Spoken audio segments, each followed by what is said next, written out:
அம்மாடி, மா இந்த புடவைய கையோட எடுத்துக்கிட்டு போயிட்டு வா. எதுக்குமா? என்னோட அம்மா எடுத்து கொடுத்த புடவைய தான் நான் கல்யாணத்துக்கு கட்ட போறேன்னு அந்த கபிலன் கிட்ட சொல்லு. யார் நமக்கு நடுவுல வந்தாலும் கடைசியில என்ன நடக்கும்னு அந்த கபிலனுக்கு தெரியணும். மா இத பெருசு பண்ண வேண்டாமேமா. அம்மா சொன்னா அதுல 1000 அர்த்தம் இருக்கும். சரியா? சொல்லிடு. சரிங்கம்மா. சரி, சீக்கிரம் போயிட்டு நேரத்தோட வீட்டுக்கு வந்துரு. சரியா? சரிங்க. சரி, அம்மா கிளம்புறேன்டா.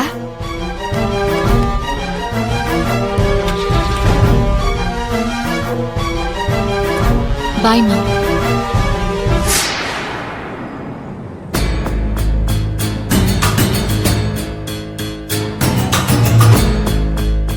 அண்ணே, புனிதா மேடம் என்ன சொன்னாங்கண்ணே?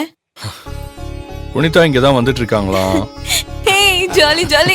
நான் சொன்னேன்ல அவங்க வருவாங்கன்னு.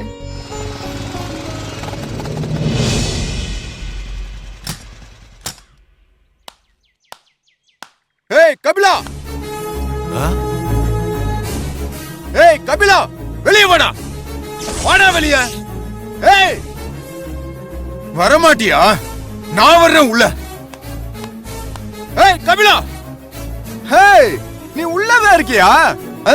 எத்தனை தடவை கூப்பிடுறேன். ஏய், நீ எதுக்கு இங்க வந்த? உனக்கு இங்க என்ன வேலை? முதல்ல வெளியே போ. ஐயோ, ஏய் அதத்தாண்டா நானும் கேக்குறேன். நீதான் புடவை எடுக்க போன இடத்துல உனக்கு என்னடா வேலை? பார், உன்கிட்ட பல தடவை சொல்லிருக்கேன், மரியாதையா பேசு. மரியாதை ஏண்டா? ஒரு பொம்பளை பிள்ளை எங்க போனாலும் அவ பின்னாடியே போற. மரியாதையை பத்தி நீ பேசுற? தம்பி தம்பி, கொஞ்சம் பொறுமையா பேசுப்பா. எதையும் தெரிஞ்சுக்காம வார்த்தையை கொட்டாத. யோ பெருசு, சரி இதே உன் பொண்ணுக்கு நான் சேலை எடுத்து கொடுத்தேன்னு வையேன், உன் பையன் என்கிட்ட பொறுமையா பேசுவானா?